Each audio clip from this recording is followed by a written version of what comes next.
cancel Sri Lanka's debt, global scholars told creditors in a document signed by some 200 economists and development experts.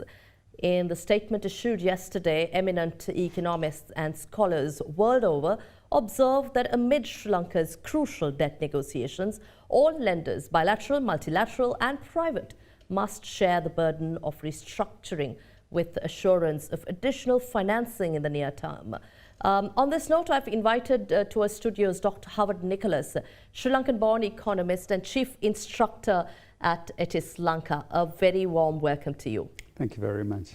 We're talking about a $2.9 billion standby arrangement with the IMF, a bailout package, and it looks like the assumption is that this $2.9 billion will bail out the country and Sri Lanka will be completely out of this crisis once that is disbursed.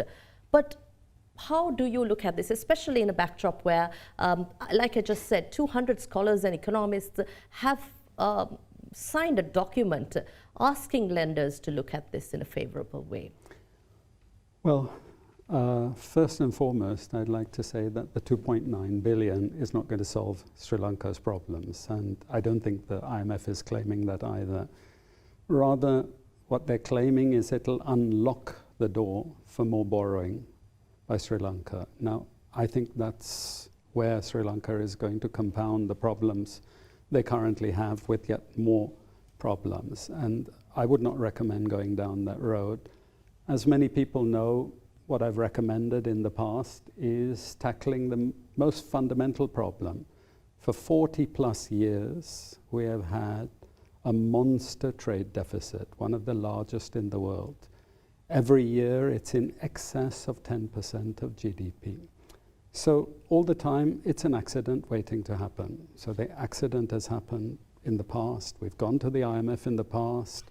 They've come with structural adjustment packages, and we're back to where we were before because we haven't tackled the elephant in the room. The elephant in the room is not going to be tackled by the sorts of policies they're recommending and which the Sri Lankan government is acceding to. So I would say, yes, short term, we need to tighten the belt, and there the IMF can help us because they are not only talking about how the belt can be tightened, but relief for the poorer sections of the society in that context, which is new for the IMF. They haven't spoken about that before, and I think that's very encouraging. But what I would like to say is that we still need to put into place structural policies that remedy that fundamental trade imbalance if we're going to progress further. Specifically on the debt restructuring process, Dr. Nicholas, what do you propose? How do you propose Sri Lanka approach this? We've been talking about obtaining creditor assurances, and now economists are also pressing that amidst this crucial time that lenders and creditors look at Sri Lanka's situation favorably. But how should we approach this? Well, actually, I'm not an expert on that in the very...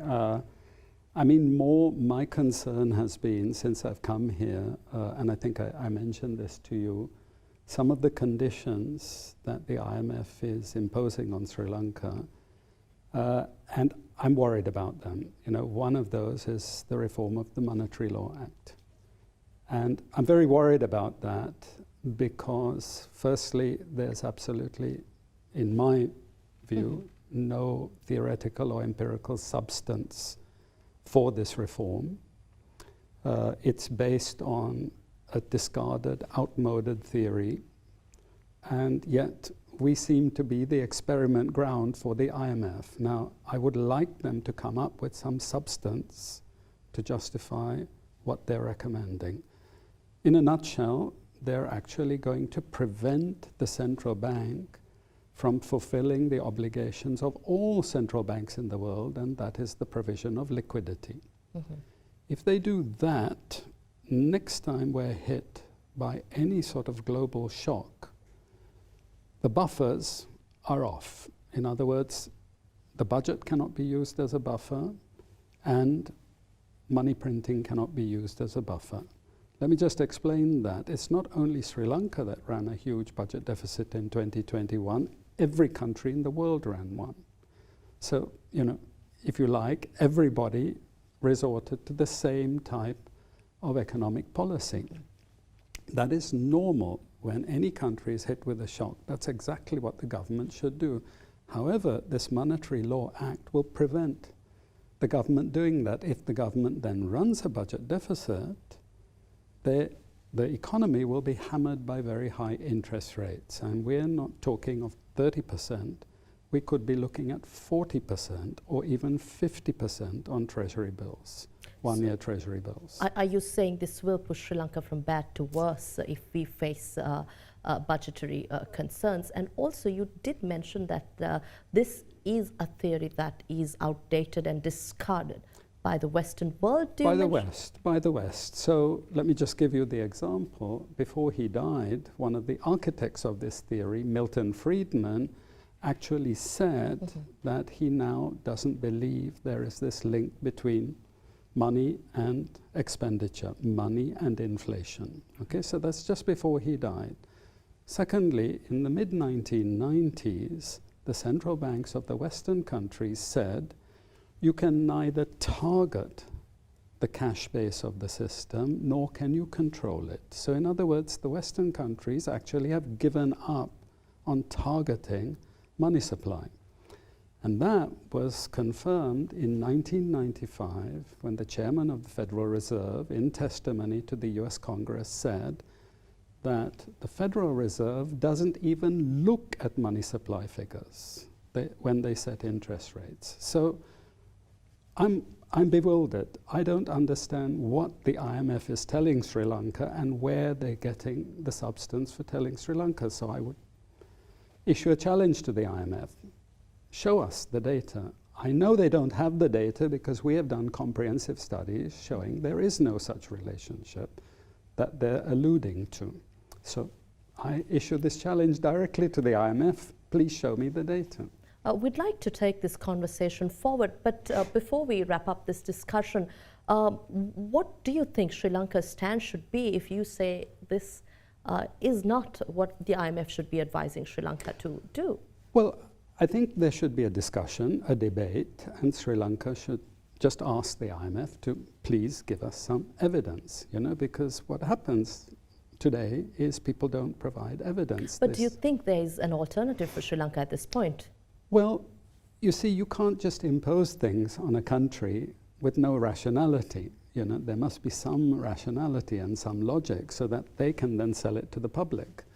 You know, if there is no rationality and logic, let's assume that we're hit with another shock, as we all expect now, and interest rates soar, and we get a real financial crisis in this country, the government cannot turn around and say, well, sorry, we even discussed this and had open discussions and debates and so on, because there has been no discussion. And that's what worries me. I mean, maybe in the end we go down this road, but there should be an open discussion, and the IMF should be asked to justify this policy recommendation. How do you forecast Sri Lanka's short to mid-term recovery?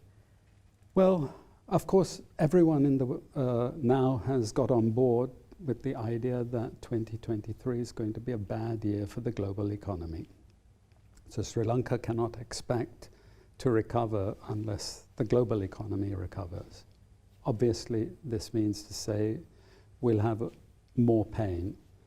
But going beyond that, maybe if we recognize that the elephant in the room I mentioned, the trade imbalance, is the real problem that we have to cope with, maybe we'll actually start to do something about that, instead of actually just using sticking plaster everywhere.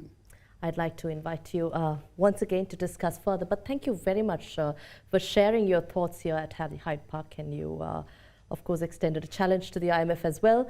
We look forward to discussing further on this.